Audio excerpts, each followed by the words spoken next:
The alarm cut through my sleep before my eyes even opened, and I was already moving before I understood why. 3 short pulses, then a long one. Proximity warning. Something had crossed into our scan radius, and it was big. My name is Vex Ilori, and I have spent the better part of 11 cycles pulling old wreckage out of dead systems for a living. I am not a soldier. I am not built for surprises. My hands were shaking as I pulled myself into the command chair of the Wandering Tide, and the numbers on the display made no sense at all. The mass reading alone told me this was not debris. This was a ship, whole and enormous, sitting in the black like it had been waiting for someone to find it. Sable, my engineer, stumbled onto the bridge with her hair still messy from sleep, 1 boot on and 1 boot in her hand. She looked at the screen, then at me, then back at the screen. "That cannot be real," she said. "Nothing that size should be out here. Nothing that size should still have power." She was right to be afraid, even if neither of us understood yet how right she was. We had been drifting through the Ashlight Belt for 6 days, a graveyard system littered with the bones of failed colonies and abandoned mining rigs. It was the kind of place my crew worked because nobody else wanted to. Low pay, low risk, low attention. That was the arrangement I liked. Attention gets people killed in this line of work. But the shape on our scanner did not belong to any catalog I knew. It was long, almost too long for our sensors to measure cleanly, with a hull that curved in ways that felt deliberate rather than accidental, like every angle had been chosen for a reason we could not yet see. "Orn," I called out, and our historian appeared in the doorway within seconds, because he never truly slept, not properly. He had spent his whole life obsessed with dead civilizations, forgotten wars, and lost languages. If anyone on this ship could tell me what we were looking at, it was him. He stared at the reading for a long moment without speaking. That silence told me more than any words could have. "I need a visual," he finally said. "Numbers like this are meaningless without a visual." I brought the ship in closer, slow and careful, the way you approach something that might be dangerous even if it looks asleep. The image resolved on the main screen inch by inch as our sensors adjusted, and when it finally came into focus, nobody on the bridge said a single word for almost a full minute. It looked like a blade, a massive dark blade, drifting silently against the stars, its surface scarred by what must have been centuries, maybe longer, of exposure to radiation and micro-impacts. There were no lights, no visible engines glowing, no obvious weapons that we could identify, though something about its shape suggested weapons were exactly what it had been built for, and yet the hull was intact, not broken, not torn apart the way you would expect after so much time drifting unprotected in open space. Whole, sealed, waiting. "That is not possible," Sable whispered, more to herself than to any of us. "A hull that old should have failed years ago, decades ago. This thing looks like it was built yesterday."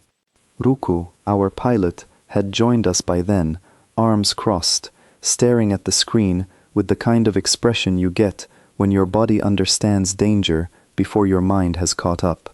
He was the youngest of us, barely out of training, but his instincts had already saved us twice on previous jobs. "Captain," he said quietly, "I do not like this." I did not like it either. Every part of my training told me to turn the ship around, log the coordinates, and let someone with better resources deal with whatever we had found. But every part of my curiosity, the same curiosity that had put me on a salvage ship in the first place, told me that walking away from something like this would haunt me for the rest of my life. "Orn," I said, "pull up anything in the archives that matches this hull design. Anything at all." He worked in silence for several minutes while the rest of us watched the object on the screen, half expecting it to move, to react, to do something other than simply exist there in the dark. It never did. Not yet. "I have nothing," Orn finally admitted. "No match. No partial match. Whatever built this, we have no record of it." That should have been a warning. In our line of work, no record usually means one of two things. Either the ship predates every civilization we know how to catalog, or it belongs to something that was deliberately erased from every record we have access to.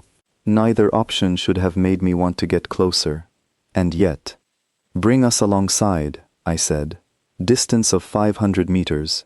No closer until we understand what we are dealing with.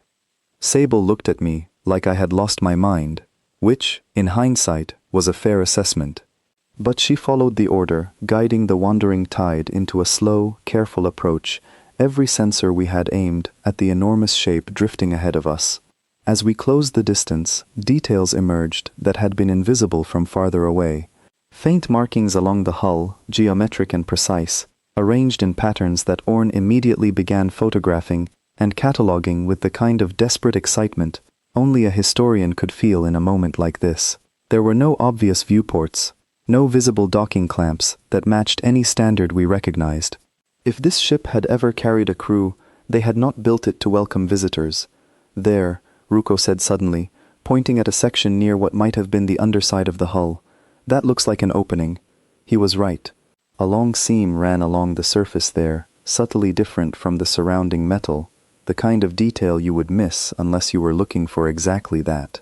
An entry point, or what had once been one. I felt my pulse quicken, and not entirely from fear. Options, I said, turning to my crew.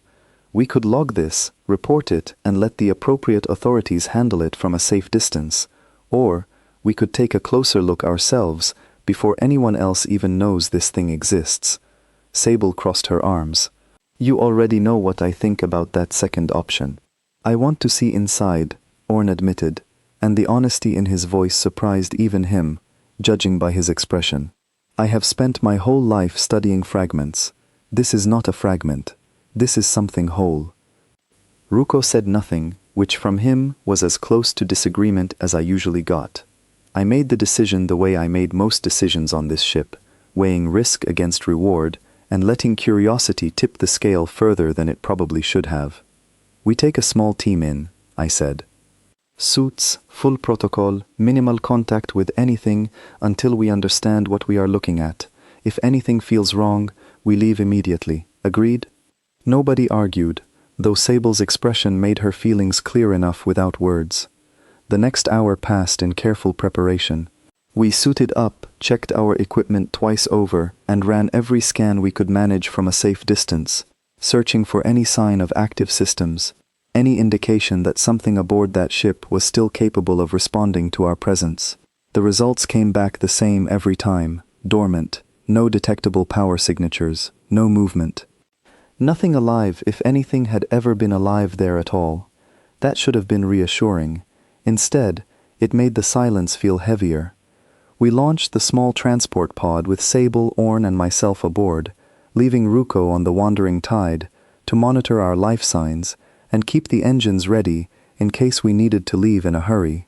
The pod drifted silently across the gap between our ship and the massive hull ahead of us, and the closer we got, the larger it seemed, until it filled our entire field of vision and I could no longer see where it ended against the stars. I have never felt this small, Sable murmured over the comm. I understood exactly what she meant. We reached the seam Ruko had spotted, and up close, it was unmistakably an entry point, sealed shut by mechanisms we did not recognize, but which nonetheless responded, slowly and with a groan that traveled through the hull and into our suits, when Orn applied a standard salvage tool to the edge of the seam. The door did not open easily. It fought us the entire way, as though something inside had never intended for it to be used again, but eventually, with a final shudder that I felt in my chest more than heard, it gave way, revealing a dark opening into the interior of the ship. None of us moved for a moment. After you, Captain, Sable said, and I could hear the nervous humor underneath her words, the kind of joke people make when they are trying not to think too hard about what they are about to do. I switched on my suit light and stepped through the opening. The interior was nothing like I expected. I had imagined rust, decay, the slow collapse of systems left untended for however many years or centuries this ship had drifted alone. Instead, I found corridors that looked freshly built, metal surfaces gleaming faintly under my light, as though someone had polished them the day before. There was no dust, no debris, no sign of the passage of time at all, except for the fact that everything about this ship's design felt subtly, unmistakably old. This does not make sense, Orn said, his voice tight with barely restrained excitement. A ship this old should show wear. It should show damage. This looks untouched. Maybe it was built to last, Sable offered, though she did not sound convinced by her own suggestion. We moved deeper into the corridor, our lights casting long shadows against walls covered in the same geometric markings we had seen outside, more of them here, denser, as though whoever built this ship had wanted every surface to carry meaning. Orn stopped every few meters to photograph another section, muttering to himself in the excited, half-distracted way he always did when he found something worth studying. The corridor opened into a wider chamber, and there, for the first time, we saw signs of active systems. Faint lights along the base of the walls, pulsing gently in a slow, steady rhythm, like something breathing in its sleep. Screens embedded into the walls flickered weakly, displaying characters none of us could read, symbols that shifted and rearranged themselves in patterns too complex to be simple decoration. "It has power," Sable said, her voice sharp with alarm. "Our scans said this thing was dead. It is not dead." "Dormant," I corrected, though the distinction felt thin in that moment. "Just dormant." We approached what looked like a central console, larger and more ornate than anything else we had seen so far, its surface covered in the same shifting symbols. Orn reached out toward it, his hand hovering just above the panel, hesitant despite his obvious eagerness. "Do not touch anything yet," I warned. "We do not know what we are dealing with." "I only want to look," he said, though the way his fingers trembled gave away just how badly he wanted to do more than that. The chamber around us hummed faintly, a low vibration that seemed to rise from somewhere deep within the ship rather than from anything nearby. It was the kind of sound that made the hair on the back of my neck stand up, the sound of something vast stirring, even if only slightly, in response to our presence. "Captain," Ruko's voice crackled over the comm from the wandering tide, tight with concern. "I am reading a power fluctuation from your position. Small, but it is there. It was not there 5 minutes ago." I felt my stomach tighten. "Copy that," I replied, keeping my voice steady even though steady was the last thing I felt. "We are proceeding carefully." We moved further into the ship, past chamber after chamber, each one revealing more of the strange, patient technology that filled every surface. Nothing attacked us, nothing spoke to us, nothing seemed to notice us at all, and yet the deeper we went, the more certain I became that we were not exploring a dead ship. We were walking through the halls of something that was simply, silently, waiting.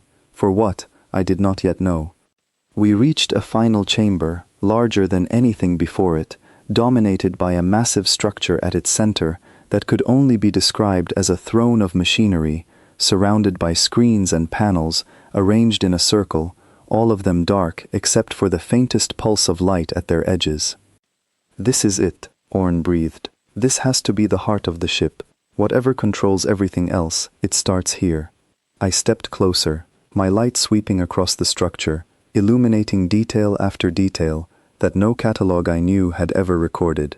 Whatever civilization had built this ship, they were not in any archive I had ever studied, and Orn, standing beside me with his mouth slightly open in wonder, clearly felt the same disorientation. "Sable," I said, "run a full scan of this chamber. I want to know everything we can learn before anyone touches anything." She moved to comply, pulling out her handheld scanner and sweeping it across the room, her expression tightening with concentration. "I am reading something," she said after a moment. "Some kind of core system. It is active, Captain. Faint, but active. Whatever this ship is, part of it has never actually gone to sleep." The hum around us grew slightly louder, as though her words had been heard, though I told myself that was impossible. "We should leave," I said, the decision forming suddenly and firmly in my chest. "We have enough data. We can return with proper equipment and a larger team. This is not something we should be handling alone."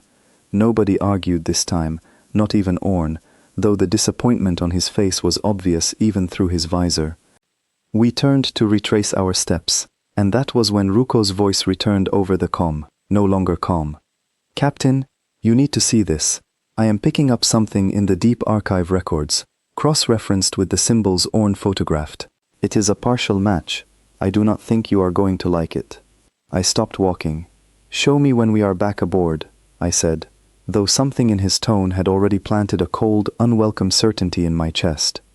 We were halfway back through the corridor when the ship trembled beneath our feet, a deep, resonant shudder that rolled through the metal floor and up into my boots, and every light in the corridor flared to life at once, bathing us in a harsh, unfamiliar glow. Sable grabbed my arm. "Captain." "I see it," I said, my voice barely steady. "Keep moving. Do not stop." Behind us, deep in the chamber we had just left, the hum had become something else entirely, a rising, mechanical sound that felt less like power returning and more like something ancient beginning, slowly and deliberately, to wake up. None of us said what we were all thinking. We simply moved faster, back toward the entrance, back toward the pod, back toward the fragile safety of the wandering tide, while behind us the ship we had found continued to stir, and somewhere in the back of my mind, a single thought settled in and refused to leave. We had not found a relic. We had found something that was still waiting for someone, and I was terribly afraid we had just told it we were here. We reached the pod without stopping to look back, moving through corridors that now pulsed with a light that had no business existing on a ship our scanners had called dead only an hour earlier. Sable kept one hand on the wall as we moved, as though she needed the contact to remind herself the ship was still solid, still real, still something we could touch rather than something that could touch us. "Ruko," I said into the comm the moment we were sealed inside the pod. "Get us moving the second we clear the hull." "Already on it, Captain," he replied, and I could hear the tension in his voice even through the static. "Whatever woke that thing up, I do not want to be near it when it finishes waking." The pod detached with a soft jolt, and I watched through the small viewport as the massive hull fell away behind us, still glowing faintly along its length, patterns of light moving beneath the surface, like something breathing beneath skin. It was beautiful in a way that made my chest tight with fear rather than wonder. We docked with the wandering tide in silence, and the moment my boots touched the deck, I was already moving toward the bridge, still in half my suit, calling for Ruko to show me whatever he had found in the archive. He was waiting at the main console, his face pale, the kind of pale that comes from learning something you wish you had never asked about. "Show me," I said, dropping into the chair beside him. He pulled up the records, a jumble of old catalog entries, historical fragments, and cross-referenced symbols that matched, however faintly, the markings Orn had photographed inside the ship. Most of it was speculation, half-formed theories from historians long dead, the kind of material that usually gets buried in the deepest, least accessed corners of any archive because nobody could ever prove it true. "There," Ruko said, pointing to a single entry near the bottom of the results. This one matched almost perfectly, 92% confidence, which for records this old is basically certainty. I read the entry, and I read it again, because the first time through, my mind refused to accept what it was telling me. The symbols matched a language classification labeled, in careful, cautious lettering by whichever long-dead scholar had first catalogued it, as belonging to a species referred to only as the makers of the old wars. There was no further detail, no history, no explanation of who they were or what had happened to them, only a single note appended at the very end of the file, written in a hand that felt almost frightened, even across the distance of however many years had passed since it was written. "Species presumed extinct. Do not attempt contact. Do not attempt retrieval of any recovered technology. All prior attempts have ended badly." "That is it?" Sable said, reading over my shoulder, her voice climbing with disbelief. "That is the entire entry? No history, no explanation, just a warning?" "It is enough of one," I said quietly. Orn had joined us by then, still clutching the photographs he had taken inside the ship, flipping through them with the kind of desperate focus that told me he was trying to find something, anything, that might explain what we had just walked away from. "There has to be more," he said. "A species this advanced does not simply vanish without leaving something behind. Somewhere in the deeper archives, there has to be more information." "Maybe," I said, "but right now, that is not our priority. Our priority is understanding whether that ship is a threat, and if it is, making sure we are far away from it before it decides to do anything about our visit." As if in answer to my words, The proximity alert on the bridge began to sound again, sharp and insistent, and every head turned toward the main screen at once. The massive ship, still drifting where we had left it, had changed. The faint glow along its hull had intensified, spreading now across nearly its entire surface, and for the first time since we had discovered it, something on our scanners registered as movement. Not the ship itself drifting through space, but something within it, systems engaging, one after another, in a slow, deliberate cascade that reminded me uncomfortably of the way a person wakes up slowly after a very long sleep. "It is coming online," Ruko said, his voice tight. "Fully online, Captain. I have never seen power readings climb like this. Whatever we did in there, we started something. We did not do anything," Sable snapped, though the fear in her voice undercut the sharpness of her words. "We barely touched it." "Something happened," I said, cutting through the argument before it could grow, whether it was us or simply time finally catching up to whatever was dormant inside it. "Something has changed. We need to move away from this system, now, before we find out exactly what that change means." Ruko was already at the controls, guiding the wandering tide into a wide, careful turn away from the drifting hull, our engines pushing us toward the edge of the system as quickly as our aging systems allowed. I watched the massive ship shrink on the main screen, still glowing, still humming with power that should not have existed only hours earlier, and I found myself holding my breath as though the very act of watching might draw its attention. It did not follow us. Not yet. The ship simply continued to sit there, awake now in a way it had not been before, as though satisfied for the moment simply to exist rather than to act. "Distance from the target?" I asked, once we had cleared the immediate vicinity. 12,000 kilometers and increasing, Ruko reported. No sign of pursuit, no further change in its readings, aside from the fact that it is, without question, fully powered now. I allowed myself a slow breath, though the tightness in my chest did not entirely ease. "Orn," I said, "I want everything you can find on that species. Every fragment, every rumor, every half-discredited theory buried in the deepest archive we have access to. If we are going to understand what we just found, we need more than a single warning label from a scholar who has probably been dead for centuries." He nodded eagerly, already moving toward his station, fingers flying across the console as he began pulling records from every corner of our ship's archive. Sable sat down heavily in the chair beside mine, pulling off the last of her suit and rubbing at her eyes with the back of her hand. "Captain," she said quietly, once Orn was absorbed enough in his research not to be listening closely, "what if that warning was not about the ship attacking us? What if it was about something else entirely?" "What do you mean?" "I mean," she said, choosing her words carefully, "what if the danger was never the ship itself? What if the danger was whoever built it? What if that species is not extinct at all, and what we just did was wake something up that was never meant to be disturbed until they came back for it?" I did not have an answer for her, and the silence that followed felt heavier than any I had experienced since the alarm first woke me at the start of all this. Orn worked in near total silence for the better part of an hour, occasionally muttering under his breath, occasionally letting out a small, startled sound as he found something that surprised him.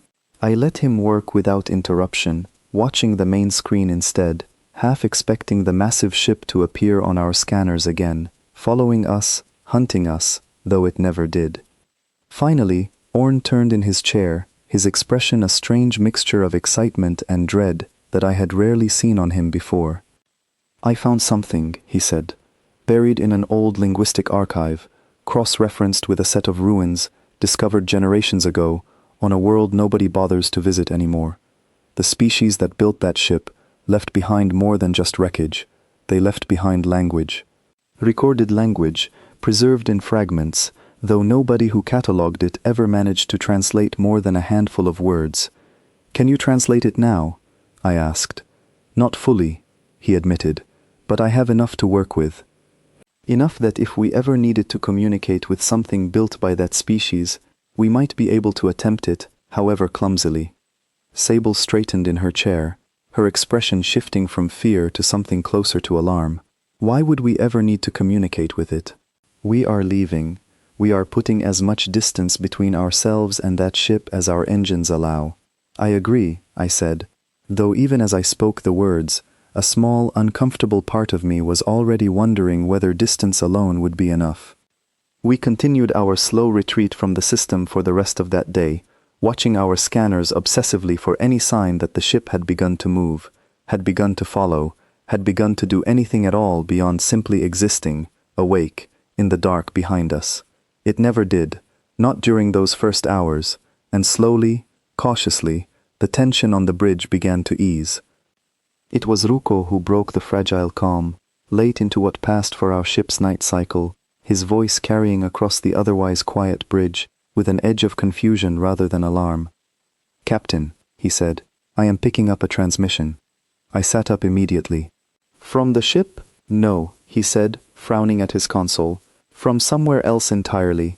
It is faint, buried under a lot of interference, but it is definitely a transmission, and it is definitely originating from somewhere near the coordinates where we found that hull." "Play it," I said. He worked for a moment, cleaning up the signal as best he could, and then a sound filled the bridge, faint and crackling, but unmistakably a voice, though the language it spoke in was unlike anything I had ever heard, sharp and rhythmic, and strangely familiar, despite being utterly foreign. Orn's eyes went wide. "That is the same language," he said, his voice barely above a whisper. "The same language as the markings inside the ship." Nobody spoke for a long moment, the strange transmission looping quietly in the background, repeating the same short phrase over and over, patient and unhurried, as though whoever or whatever was broadcasting it had all the time in existence to wait for a response. "Someone is out there," Sable said finally, her voice unsteady. "Someone is out there, and they are speaking the same language as a species everyone thought was extinct." I looked at the transmission readout, then at the distant coordinates it originated from, then finally at my crew, each of them waiting for me to make a decision none of us truly wanted to make. "We are not going back," I said, though even as the words left my mouth, they felt less like a decision and more like a wish. Whatever that ship is, whatever that transmission means, it is not our problem to solve. We report what we found, and we let people with far more resources than us decide what to do next. Ruko nodded, clearly relieved, and began preparing a compressed data burst to send toward the nearest relay station everything we had recorded, every scan, every photograph, every scrap of evidence bundled together for transmission to authorities who could, hopefully, make sense of what we had stumbled into. But even as the data burst launched into the dark behind us, I found myself glancing back at the main screen, at the empty space where that massive glowing ship still drifted, and at the faint, patient transmission still looping quietly through our speakers, and I could not shake the feeling that whatever we had woken up, it had already noticed us, far more than we had noticed it. The message continued to repeat, calm and unhurried, and Orn, working feverishly at his console, finally managed to piece together a rough translation of the words hidden inside it, words that settled into the room with the cold, final weight of a door closing somewhere far behind us. "We are still here. We have been waiting. Come and see." Nobody moved for a long moment after Orn finished reading the translation aloud. The words hung in the air of the bridge like something physical, something with weight, and I found myself staring at the main screen as though the empty space between us and that distant ship might suddenly reveal an answer none of us wanted to hear. "Come and see," Sable repeated slowly. "That is not a threat. That is an invitation." "An invitation is worse," Ruko muttered. "A threat you can prepare for. An invitation means whatever is out there wants us to walk toward it willingly." I forced myself to think past the fear settling in my chest, the same way I had trained myself to think past fear during every dangerous salvage job I had ever taken. Panic did not solve problems. It only made them harder to see clearly. "Orn," I said, "how confident are you in that translation?" "Reasonably confident," he admitted. "The grammar of that language is strange, built on patterns I have never seen before, but the core meaning is clear enough. It is not a complex phrase. Whoever sent it wanted to be understood. And the transmission itself," I continued, turning to Ruko. "Can you trace its exact origin? Is it coming from the ship or from somewhere else nearby?" He worked for several minutes, cross-referencing the signal against every sensor reading we had gathered since first arriving in the system, his frown deepening with each pass. "It is coming from the ship," he finally said, "not from any separate source nearby. The ship itself is broadcasting it, on a loop, into open space, in every direction." "Then it is not aimed at us specifically," Sable said, a note of cautious relief creeping into her voice. "It might simply be a general broadcast, something automated, something that has been repeating for who knows how long, with or without us ever hearing it." That thought should have been comforting, and part of me wanted desperately to believe it. But something about the timing bothered me. We had discovered that ship, entered it, disturbed whatever dormant systems had been sleeping inside it for who knew how long, and only after all of that had the transmission begun. "I do not think it is a coincidence," I said quietly. "I think our presence triggered it." Nobody argued the point, because deep down, I think we all suspected the same thing. We spent the following hours in a strange, uneasy limbo, continuing our slow retreat from the system, while the transmission continued to loop behind us, unchanging, patient, endlessly repeating the same short phrase into the emptiness of space. Our data burst had gone out toward the nearest relay station, carrying everything we had recorded, but any response from the authorities would take days to arrive, possibly longer given how remote our current position was.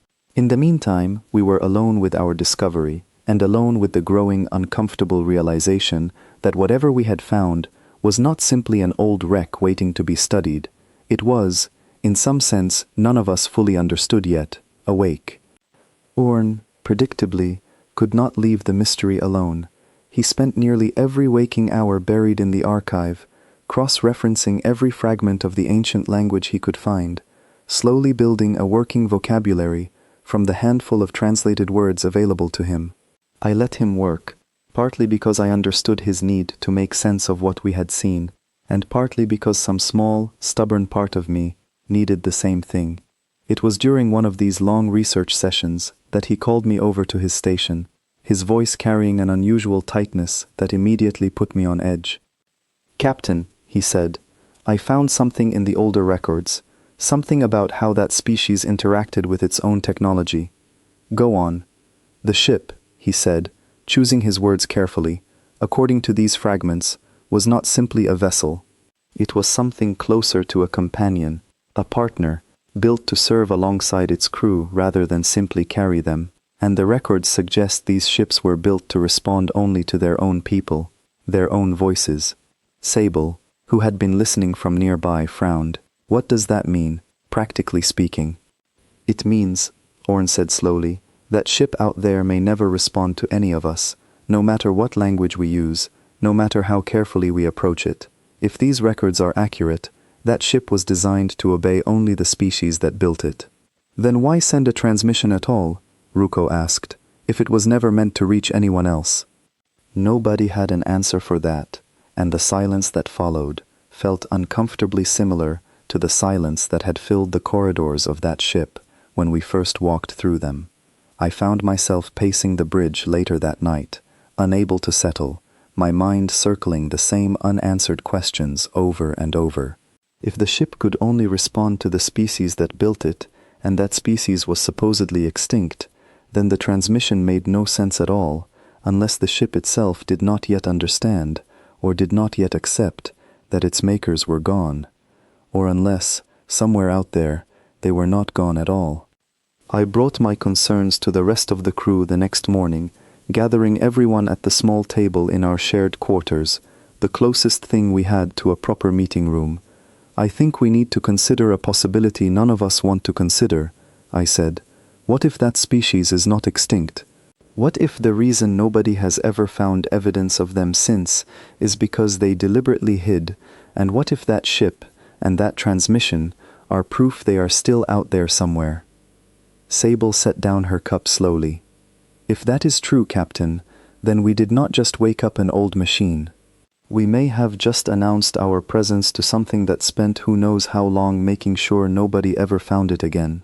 And if that is the case," Ruko added, his voice tight, "we need to consider why they wanted to stay hidden in the first place.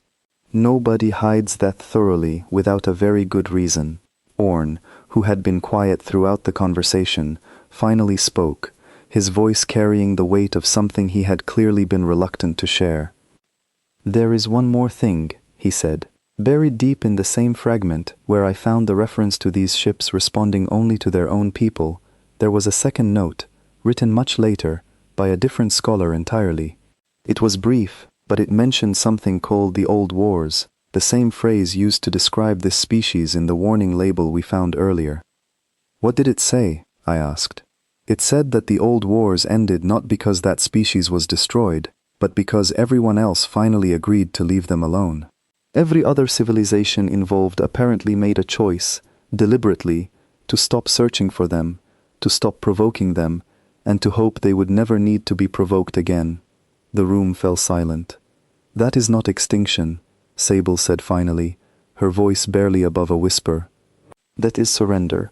I felt something cold settle in my chest, the same feeling I had experienced standing in that dark, humming chamber deep within the ship, the sense of being watched by something far older and far more patient than anything I had ever encountered before. "If that is true," I said slowly, "then the warning in that old file was not telling us to stay away because the ship was dangerous. It was telling us to stay away because whoever built it might still be listening and might still remember exactly why everyone decided to leave them alone." Nobody spoke for a long moment, the weight of that realization settling over all of us at once. It was Ruko who finally broke the silence, his voice quiet but firm. "Captain, I think we need to consider accelerating our retreat.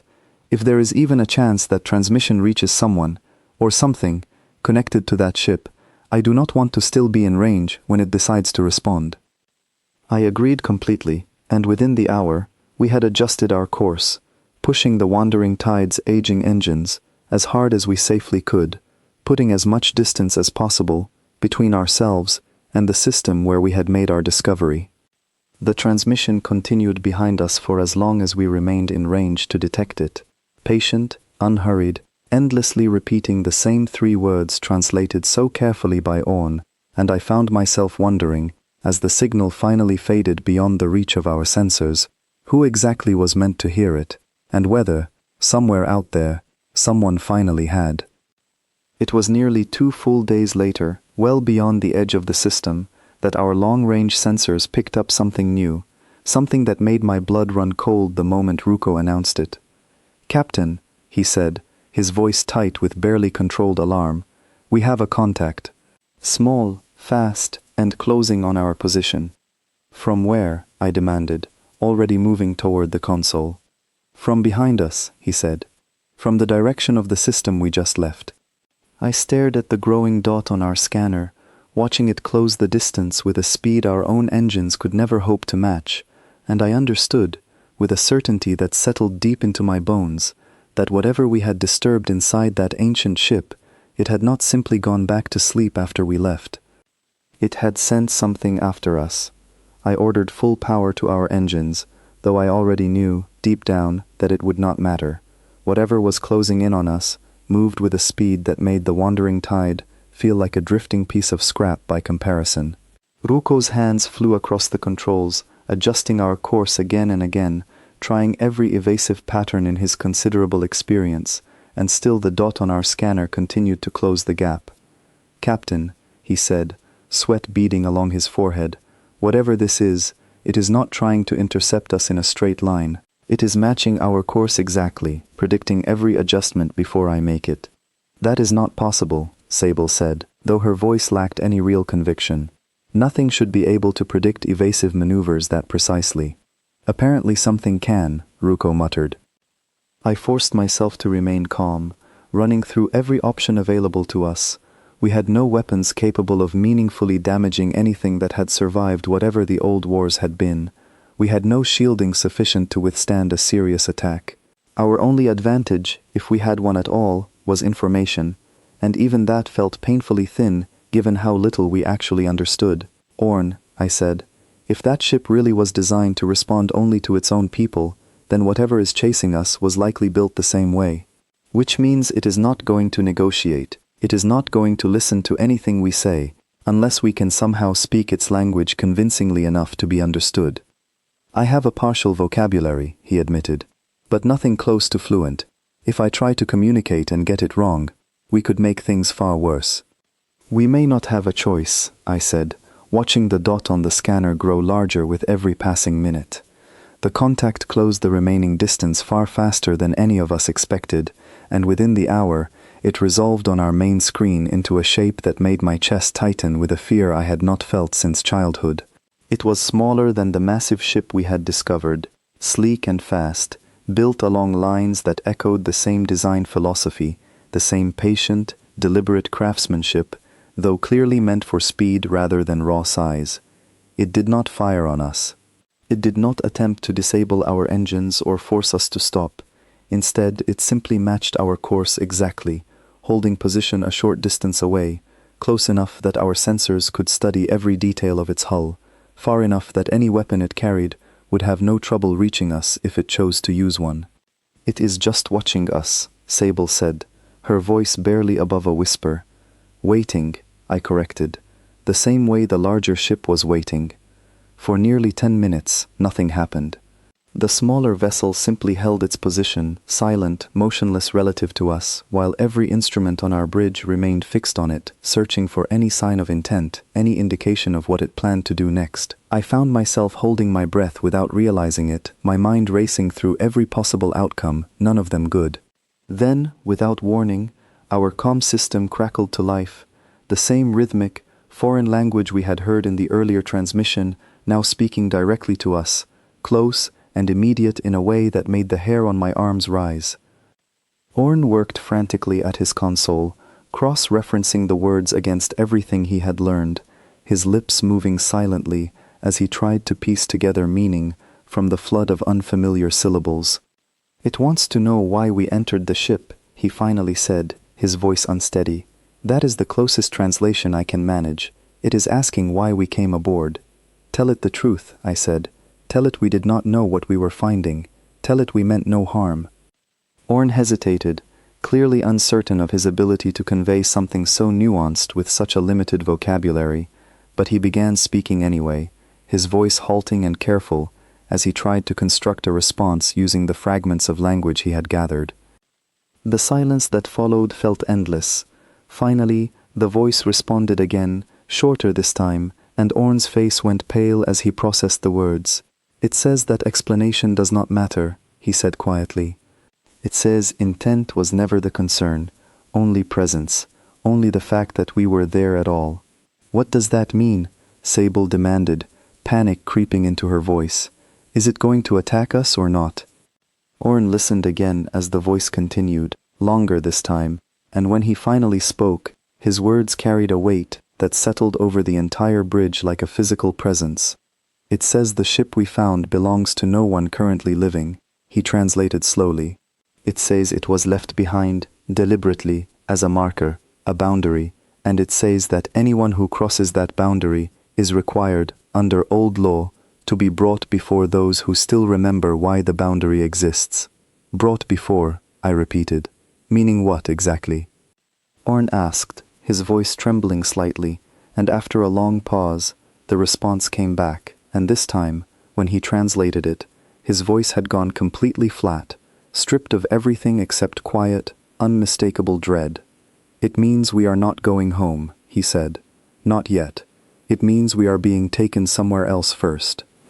Before any of us could respond, before I could even begin to formulate an argument, a plea, any kind of negotiation, the smaller vessel's engines flared to life, and I felt the unmistakable, sickening pull of something locking onto our ship, some kind of field or beam that our instruments could not properly identify, dragging the wandering tide forward, despite every effort Ruko made to resist it.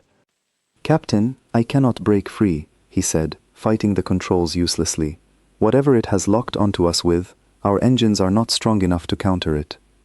I felt the ship shudder around us as we were pulled inexorably in the direction the smaller vessel now led, back toward the system we had only just escaped, back toward the massive, ancient ship still drifting there, fully awake now, waiting. "What do we do?" Sable asked, her voice tight with barely restrained panic. I looked at the main screen, at the small ship guiding us forward with an authority that felt ancient and absolute, and at the growing shape of the massive vessel reappearing on our long-range sensors, and I understood, with a clarity that settled cold and certain in my chest, that there was nothing left for us to do but continue forward. "We go where it takes us," I said quietly, "because right now we do not have any other choice." Orn continued listening to the comm, occasionally offering fragments of translation as the voice spoke intermittently during our forced journey back toward the system, though most of what he shared only deepened the unease settling over all of us. "It keeps repeating something about the old wars," he said at one point, "about how they were not fought against enemies, but against forgetting. I do not fully understand what that means, but it says it several times, as though it is important that we understand it too." "Against forgetting," Sable repeated. What could that possibly mean? Nobody had an answer, and the question hung in the recycled air of our bridge as we continued our involuntary journey back toward the very place we had been so desperate to escape.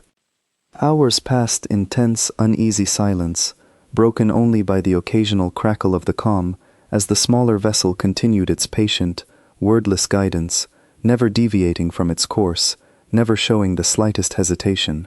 Spent much of that time trying to formulate some kind of plan, some argument I might present when we finally arrived wherever we were being taken, though every version I considered felt hopelessly inadequate against whatever waited for us.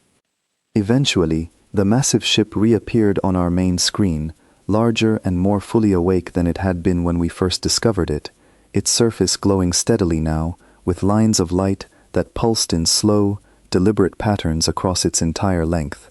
And beyond it, faint at first but growing clearer as we approached, I began to make out additional shapes, smaller vessels similar to the one guiding us, arranged in a loose formation that made my stomach drop. "Captain," Ruko said quietly, staring at the same readings, "I do not think that ship was alone out here after all."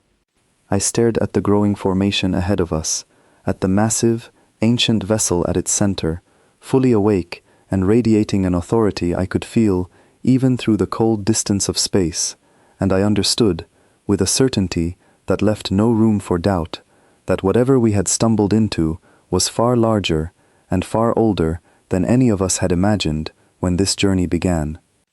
We were no longer explorers who had made an unfortunate discovery.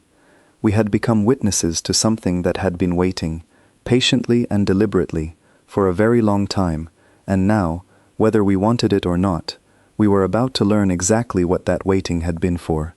The formation grew larger with every passing minute, and the closer we came, the more clearly I could see that these were not simple escorts.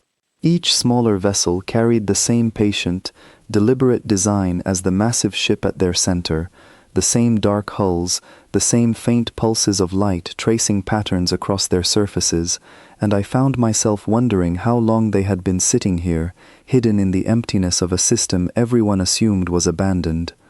"Captain," Sable said quietly, staring at the readings scrolling across her console, "I am counting at least a dozen additional vessels now, possibly more, still masked by whatever interference is coming off the main ship." "A dozen ships that nobody has ever recorded," I murmured. "In a system every catalog in existence labels as empty." "They were never hiding from the galaxy," Orn said slowly, still listening intently to the intermittent transmissions from our escort. "I think they were simply waiting, exactly the way that first ship was waiting. All of them, together, for however long it has been." The pull guiding our ship forward never wavered, drawing us steadily toward the center of the formation, toward the massive vessel whose presence I could feel now almost as a physical weight pressing against my chest, though I told myself that was simply fear finding new and creative ways to manifest itself. "Orn," I said, "ask again. Ask where exactly we are being taken, and what happens once we arrive." He complied, his voice careful and halting, as he constructed the question from his limited vocabulary, and after a pause that felt far longer than it likely was, the response came back, slower this time, as though whoever was speaking understood the need for clarity. "It says we are being brought to the one who remembers," Orn translated, his brow furrowing with concentration. "It says all who cross the boundary are brought to the one who remembers, so that judgment can be made fairly, rather than left to machines alone. Judgment, Sable repeated, her voice tight. That does not sound promising, Captain. No, I agreed quietly. It does not. We continued forward in silence for a while longer, the massive ship growing steadily larger on our main screen, until finally the pull guiding us shifted, angling the wandering tide toward a section of the enormous hull that had, until that moment, appeared completely seamless. As we approached, a section of the surface began to open, slowly and deliberately, revealing a vast internal chamber large enough to comfortably swallow our entire ship. I really do not like this, Ruko muttered, gripping the edge of his console. None of us do, I said, but fighting it now would only end badly for us. Our best chance is cooperation, at least until we understand exactly what we are dealing with. The pull drew us into the massive chamber, and the moment we crossed the threshold, the opening behind us began to seal shut, closing off any possibility of retreat, with a finality that made my chest tighten uncomfortably. Lights flared to life around the chamber's interior, illuminating a space vast enough to house what looked like an entire small fleet, though at the moment, ours was the only vessel present. The pull released us gently, our ship settling onto some kind of internal docking platform, and the comm crackled once more, the same voice speaking briefly before falling silent. It says to disembark, Orn translated. It says we will be received.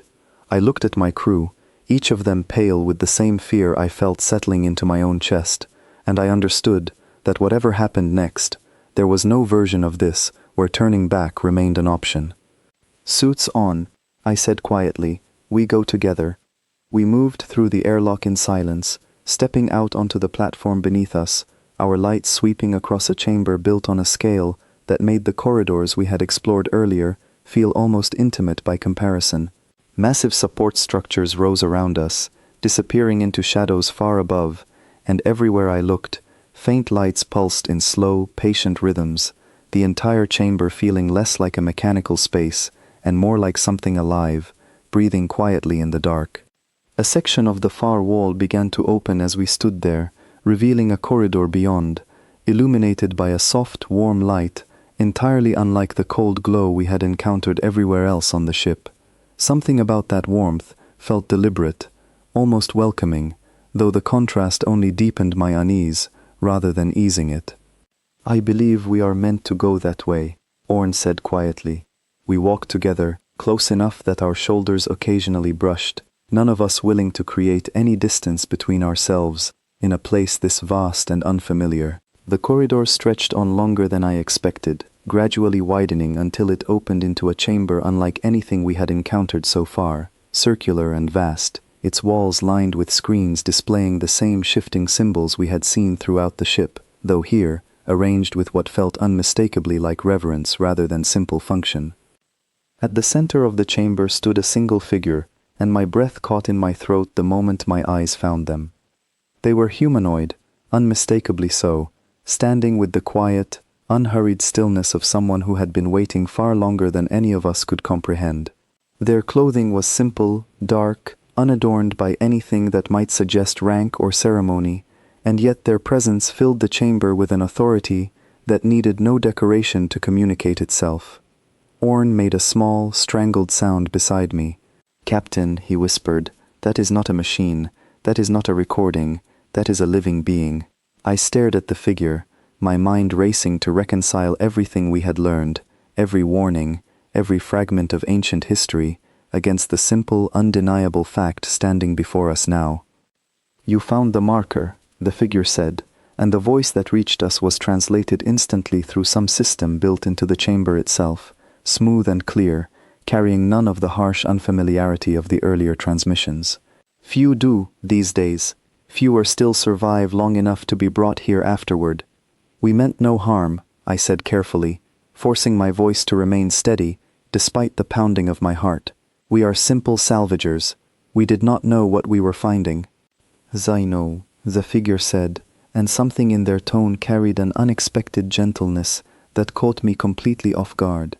That has always been true of nearly everyone who stumbles across what we left behind. Ignorance is rarely the crime that concerns us. "Then what does concern you?" I asked, before I could stop myself. The figure was silent for a long moment, studying each of us in turn with an expression I could not fully read, something between curiosity and old weary sorrow. "What concerns us," they finally said, "is what happens after discovery. Whether those who find our markers carry the knowledge forward carelessly, or whether they understand, finally, why such careful silence was necessary in the first place." "I do not understand," I admitted. "Nobody in the wider galaxy even remembers your people exist. How could carrying this knowledge forward possibly matter?" The figure's expression shifted, something sharper and more pointed entering their gaze. "That," they said quietly, "is precisely the problem. Everyone forgot, deliberately, because remembering was too costly. And now that you have found what was left behind, the question becomes whether that forgetting should continue, or whether it is finally time for the galaxy to remember exactly why we were feared in the first place." The words settled into the chamber with a weight that made my chest tighten painfully, and beside me, I felt Sable and Ruko go very still, the same cold understanding beginning to dawn on all of us at once. We had not simply discovered an old ship. We had discovered the edge of something ancient, deliberate, and still very much alive, and standing before us now was a being who held, in their hands, the choice of whether the rest of the galaxy would ever be allowed to know it. I studied the figures standing before us, searching their face for some clue as to what they intended, and it was Orn, ever the historian even in the face of overwhelming fear, who finally gave voice to the question that had been quietly forming in my own mind since the moment we first saw them. "Forgive me," he said carefully, "but the records we found described your species only as the makers of the old wars, nothing more specific than that. May I ask what you call yourselves?" The figure regarded him for a long moment, something almost like amusement flickering across their expression, though it never quite reached warmth. "You already suspect the answer," they said. "I can see it in the way your historian keeps glancing at the shape of my hands, the structure of my face. Say it aloud, if it will help you accept it." Orn swallowed hard. "Human," he said quietly. "Yes," the figure said simply. "My name is Ethan, and you are correct that my species has been presumed extinct by nearly everyone in this galaxy for longer than any of you have been alive." The word landed among us with a strange, disorienting weight. I had heard the term before, buried in old catalogues, alongside dozens of other extinct or forgotten species, always mentioned briefly and without detail, always accompanied by the same vague, uneasy silence that seemed to follow any conversation about the old wars. "We were taught you no longer existed," I said. "Every record calls your species extinct, not hidden, not withdrawn, extinct." "That is precisely what we allowed the galaxy to believe," Ethan said. "It was easier that way, for everyone involved." "Easier how?" Sable asked, her voice tight with a mixture of fear and disbelief. Ethan moved closer, their footsteps unhurried against the smooth floor of the chamber, and as they did, the shifting symbols on the surrounding screens seemed to pulse faintly in response, as though the very ship recognized their presence and welcomed it. "Long ago," Ethan began, "humanity was not hidden. We were known, and feared, and eventually hunted. The old wars were not conflicts we started. They were conflicts forced upon us, again and again, by civilizations who saw our growth as a threat that needed to be ended before it became unmanageable." "And you won," Orn said quietly, more statement than question. "We survived," Ethan corrected. "Whether that counts as winning depends entirely on who you ask. By the time the old wars finally ended, we had lost more than most species could ever imagine losing, and still continuing to exist. Whole worlds, entire generations. And when it was finally over, when every side involved had exhausted whatever will they had left to keep fighting, an agreement was reached, quietly and without ceremony. We would withdraw from galactic notice entirely, and in exchange, the rest of the galaxy would agree to forget we had ever been a threat worth remembering." "And they kept that agreement," I said, "for all this time." "Mostly," Ethan said. "Fear is a powerful motivator for silence. Nobody wanted to risk reminding us why we had once been so thoroughly feared." Sable shifted uncomfortably beside me. "Then why leave markers at all? Why leave ships like the one we found, still active, still capable of waking up after however many years, if the entire goal was to be forgotten? Ethan's expression sobered, something heavier and more solemn settling over their features. Because forgetting completely was never truly possible, they said. Not for us. We could withdraw from galactic notice, but we could not simply erase our own history, our own losses, our own reasons for having fought so hard to survive in the first place. So we left markers, scattered quietly across the systems where our worst battles were fought, not as threats, but as memorials. Reminders, for ourselves as much as for anyone who might one day stumble across them, of exactly what remembering costs and exactly what forgetting protects. And when someone finds one, I said slowly, understanding beginning to dawn, you bring them here to decide what happens next. Yes, Ethan said, because every discovery represents a choice. The knowledge you now carry, that humanity survived, that we are not extinct, that we are simply waiting, quietly, at the edges of galactic memory, could be treated carefully, or it could be treated carelessly. And carelessness, in this particular case, carries consequences far beyond what any of you might expect. What kind of consequences? Ruko asked, speaking for the first time since we had entered the chamber, his voice tight with barely restrained fear. Ethan was quiet for a long moment before answering, their gaze drifting briefly toward the shifting symbols on the surrounding screens, as though gathering the right words from somewhere deep within old, painful memory. If the galaxy remembers we exist, they finally said, it will remember why we were feared in the first place, and once that fear returns, so too does the temptation, among certain civilizations, to finish what the old wars never managed to accomplish. We do not wish for that conflict to return, not for our sake, and certainly not for the countless species who would inevitably be drawn into it, whether they wish to be or not. Then let us go, I said carefully. We will say nothing. We already sent a report to the authorities before we understood what we had found, but we can retract it, explain it away, as censor error, anything necessary to keep this quiet. Ethan's expression shifted at that, something unreadable passing behind their eyes. That report has already been received, they said quietly, long before you finished transmitting it in fact. We have maintained careful watch over every relay station bordering systems where our markers remain, for exactly this reason. My stomach dropped. Then it is already too late, I said. Someone already knows. Someone already suspects, Ethan corrected. Suspicion and confirmation are very different things, and confirmation is precisely the choice now before us. The chamber fell silent, the weight of that statement settling over all of us at once. I looked at my crew, at Sable's pale, frightened expression, at Ruko's tightly clenched jaw, at Orn's wide, overwhelmed eyes, and I understood, with a clarity that felt almost unbearable, that whatever decision was made in this chamber would ripple outward. What happens now? I finally asked, my voice barely steady. Ethan studied me for a long moment, and when they finally spoke, their voice carried a quiet, unexpected warmth that I had not anticipated after everything that had come before. Now, they said, I decide whether you leave this chamber carrying a secret you must guard for the rest of your lives, or whether you leave carrying something far more dangerous and far more important, the truth, offered freely, to a galaxy that has spent generations comfortably assuming it no longer needed to be afraid. Nobody spoke.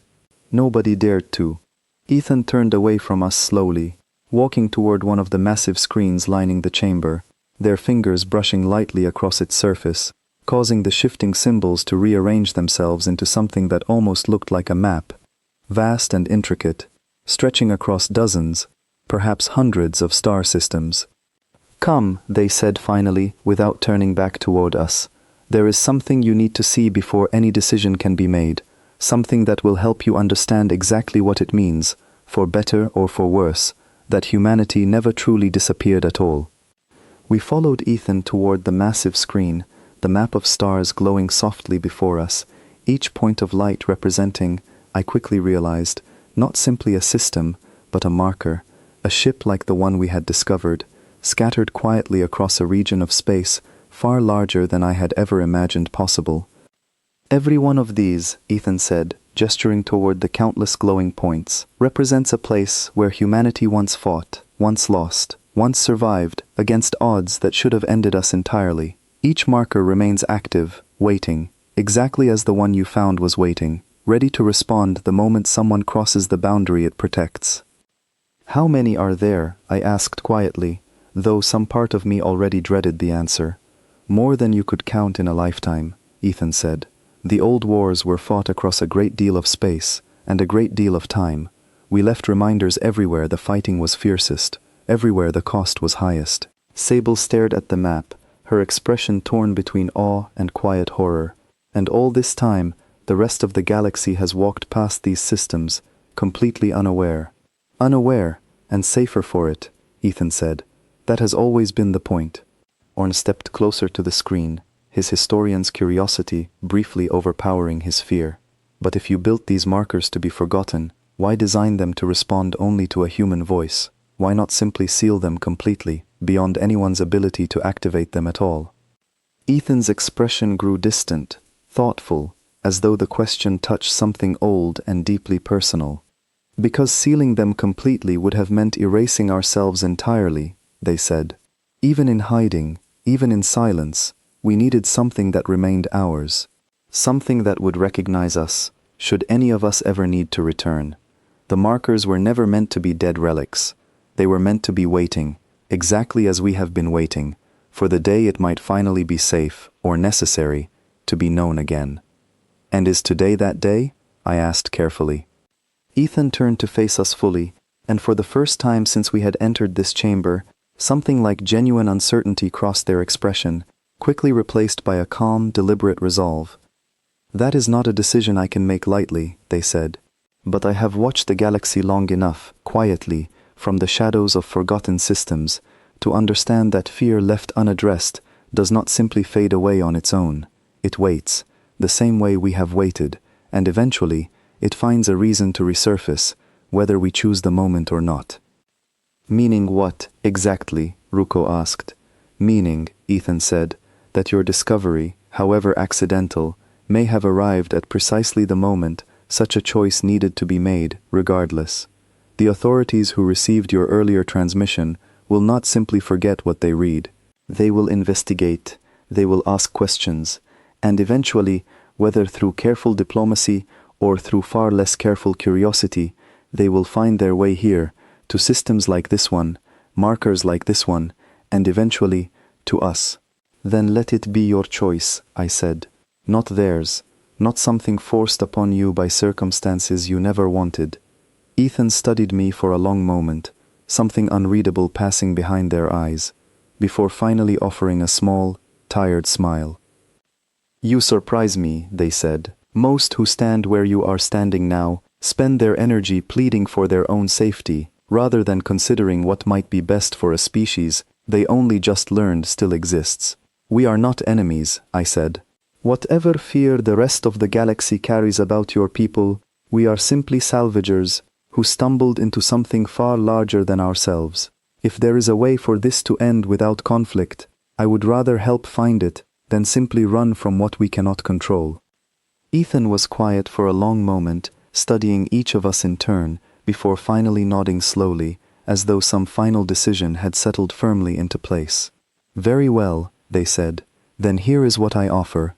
You will leave this chamber, and this system, carrying the truth, not as a secret to be hidden, but as a message to be delivered carefully, deliberately, to those authorities who already suspect what you found.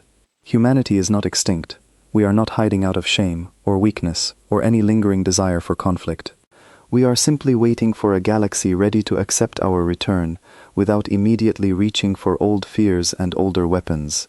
And if they do reach for those fears anyway, Sable asked quietly, if they see this as a threat rather than a message of peace.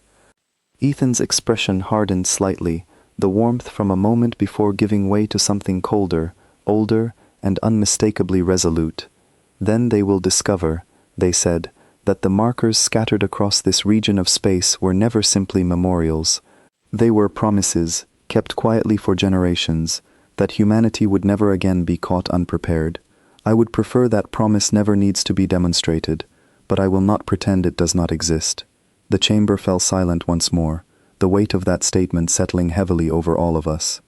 I understood, in that moment, that we had been given something far larger than simple permission to leave. We had been given the responsibility of carrying humanity's reintroduction to the galaxy, carefully, deliberately, in a way that might prevent old fears from once again spiraling into old conflicts. "We will carry your message," I said finally, "as carefully as we possibly can." Ethan studied me for a long moment before nodding once, slowly, an expression of quiet gratitude briefly softening their otherwise composed features. "Then let us prepare you for the journey home," they said. "There is a great deal you will need to explain, and very little time before the rest of the galaxy begins asking questions none of us can afford to answer poorly." As we turned to leave the chamber, the massive map of stars still glowing softly behind us, I found myself glancing back one final time at the countless scattered points of light, each one a marker, each one a memory, each one a quiet promise, kept faithfully across more time than I could properly comprehend. We had come looking for salvage. We were leaving instead as messengers, carrying the weight of a secret older than most civilizations currently spacefaring, and somewhere deep in my chest, beneath the fear and the uncertainty, I felt the unmistakable, unsettling weight of history quietly shifting beneath our feet. We returned to the wandering tide under a very different kind of silence than the one that had accompanied our arrival. Ethan walked with us to the airlock, their footsteps calm and unhurried, and I found myself studying them one final time, trying to memorize the details of a person who represented, quite possibly, the single most important discovery of my entire life. "Before you go," Ethan said, pausing just before we crossed back into our own ship, "there is one more thing you should understand. The transmission your ship intercepted, the one your engineer found so unsettling, will continue exactly as it has for however long it takes before the galaxy is ready to hear it properly. But you, specifically, will carry something different. Not a broadcast repeated endlessly into empty space, but a direct account, delivered by someone who witnessed the truth firsthand." "Why does that distinction matter?" I asked. "Because broadcasts can be dismissed as anomalies, errors, misunderstandings," Ethan said. "But a living witness, standing before authorities and speaking plainly about what they saw, is far harder to explain away. You will carry a weight the transmission alone never could." I felt the full gravity of that responsibility settle over me, heavier than anything I had experienced since the first proximity alert had woken me from sleep what felt like a lifetime ago. "I will do my best to carry it honestly," I said. Ethan offered a small, genuine smile. "That is all any of us can ask." We boarded the wandering tide, and the massive chamber around us slowly opened once more, releasing our ship back into open space, the formation of vessels surrounding the ancient hull, parting just enough to allow our passage. As we pulled away, I watched through the viewport as the great ship and the countless smaller vessels surrounding it gradually receded into the darkness behind us, their lights dimming, though never fully extinguishing, patient as ever, waiting for whatever came next. Nobody on the bridge spoke for a long while. Sable sat quietly at her station, her hands folded tightly in her lap, staring at nothing in particular. Ruko kept his eyes fixed on the controls, guiding us steadily away from the system, his expression unreadable. Orn, surprisingly, was the only one who seemed to be processing everything with something other than pure fear, his fingers already moving across his console, beginning the slow, careful work of documenting everything we had learned. "Captain," he finally said, breaking the long silence, "what do we tell them?"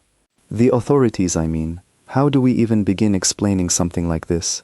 I considered the question carefully before answering, choosing my words the way I imagined Ethan might have chosen theirs, deliberately and without unnecessary embellishment. "We tell them the truth," I said, "exactly as we experienced it, no exaggeration, no omission.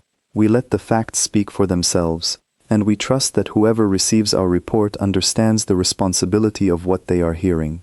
"And if they do not understand?" Sable asked quietly. "If they react the way Ethan feared they might?" I did not have a comforting answer for that, and I did not pretend otherwise. "Then we will have done everything within our power to prevent that outcome," I said. "The rest will not be ours to control." We continued our journey away from the system in relative quiet, each of us processing the enormity of what we had witnessed in our own way. It was Ruko who eventually broke the silence again, his voice carrying a note of cautious curiosity rather than fear, for the first time since our ordeal had begun. "Do you think they will ever truly return?" he asked. "Not just leave markers scattered across forgotten systems, but actually rejoin the wider galaxy, openly, without needing to hide any longer?" I thought of Ethan standing calmly at the center of that vast chamber, of the quiet resolve in their voice, of the countless glowing points scattered across that enormous star map, each one a promise kept faithfully across more time than most civilizations even survive. "I think," I said slowly, "that they never truly left in the first place." "Not completely. They have simply been waiting, patiently, for the rest of us to finally be ready." Nobody responded to that immediately, though I noticed Orn nodding slowly to himself, already lost once more in his research, cataloging every detail we had gathered with the same careful dedication he brought to every historical mystery he had ever pursued. Days later, as we finally approached the nearest station capable of receiving official reports, I found myself standing alone at the viewport, staring out at the endless field of stars, stretching in every direction, each one a potential system, a potential marker, a potential piece of history, quietly waiting to be rediscovered. I thought about fear, and how easily it could be mistaken for safety when left unexamined for long enough. I thought about the countless generations who had grown up believing humanity to be nothing more than a footnote, a cautionary tale from an era long since closed. And I thought about Ethan, standing calmly amid the weight of that entire history, choosing, deliberately and carefully, to trust four frightened strangers with the truth, rather than simply erasing us from existence, to preserve the silence a little longer. That choice, I realized, said more about who humanity truly was than any old warning label ever could. When we finally docked at the station, I stepped off the wandering tide, carrying nothing physical from our journey, no salvage, no artifacts, no proof beyond our own testimony and the careful records Orn had compiled. But I carried something far heavier than any cargo we had ever transported before. A truth that would ripple outward across the galaxy the moment I spoke it aloud, reshaping, in ways none of us could fully predict, the comfortable assumptions an entire civilization had built its peace upon. I paused at the entrance to the station, my crew standing quietly behind me, each of us aware that the moment we stepped through those doors, everything would begin to change, not just for us, but for everyone who would eventually hear what we had to say. I thought, one final time, of the massive ship drifting patiently in that forgotten system, of the countless markers scattered like promises across the dark, and of the quiet, unwavering voice that had once responded only to a language nobody alive was supposed to remember. We had come looking for salvage among the dead. Instead, we had found something the galaxy had spent generations convincing itself no longer existed, alive, patient, and finally ready to be known again. And as I stepped through those station doors, ready to deliver a truth that could either prevent a war or ignite one, I understood, with absolute certainty, that the galaxy's long, comfortable silence had just come to an end.